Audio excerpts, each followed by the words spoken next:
ગુજરાતભરના તાજા અને સચોટ સમાચાર મેળવવા માટે અમારી રાષ્ટ્રીય સમાચાર ચેનલને સબસ્ક્રાઇબ કરો અને બેલ આઇકન પર ક્લિક કરો। સુરત પૂર્વ વિધાનસભામાં ધારાસભ્ય શ્રી અરવિંદભાઈ રાણાના માર્ગદર્શન હેઠળ શ્રી સુરત ક્ષત્રિય સમાજના પ્રમુખ શ્રી નિર્મલભાઈ વખારિયાના સહયોગથી વિવિધ સરકારી યોજનાઓનો જરૂરિયાતમંદોને એક જ સ્થળે લાભ મળે એ હેતુથી જાહેર સેવા કેમ્પનું આયોજન તારીખ 11/1/2024 ગુરુવારના રોજ સવારે 10 થી સાંજે 5 કલાક દરમિયાન સુરત ક્ષત્રિય સમાજ ટ્રસ્ટ સંચાલિત સિંગાપુરી વાડી સલાબતપુરા સુરત ખાતે કરવામાં આવ્યું છે। આ સેવા કેમ્પમાં કતારગામ, ઉધના અને મજુરા વિસ્તારના મામલતદારશ્રીઓ અને તેમના સ્ટાફ દ્વારા આવકના દાખલા, રેશન કાર્ડમાં સુધારા વધારા, વિભાજન વગેરે સેવાઓ ઉપરાંત પ્રધાનમંત્રી આયુષ્યમાન મા કાર્ડ, આધાર કાર્ડમાં સુધારા વધારા, ઈ શ્રમ કાર્ડ,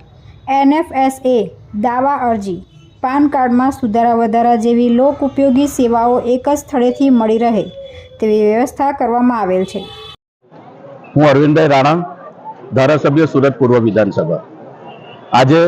સુરત પૂર્વ વિધાનસભા વિસ્તારની અંદર શ્રી સુરત ક્ષત્રિય સમાજ ટ્રસ્ટ દ્વારા આ જગ્યાએ જાહેર સેવા કેમ્પનું આયોજન થયું છે। આ જાહેર સેવા કેમ્પની અંદર સરકારની 7 સેવાઓ,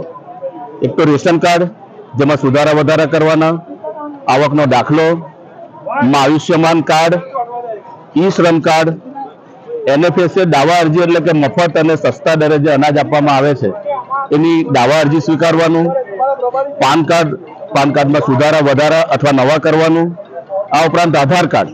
એ આધાર કાર્ડમાં પણ સુધારા વધારા અથવા તો નવા કરવાનું કામ અત્યારે સરકારી અધિકારીઓ દ્વારા આ જગ્યાએ કરવામાં આવી રહ્યું છે। જરૂરિયાતમંદો વિવિધ સરકારી યોજનાઓના લાભથી વંચિત ન રહી જાય તે માટે આયોજક સંસ્થાના હોદ્દેદારો,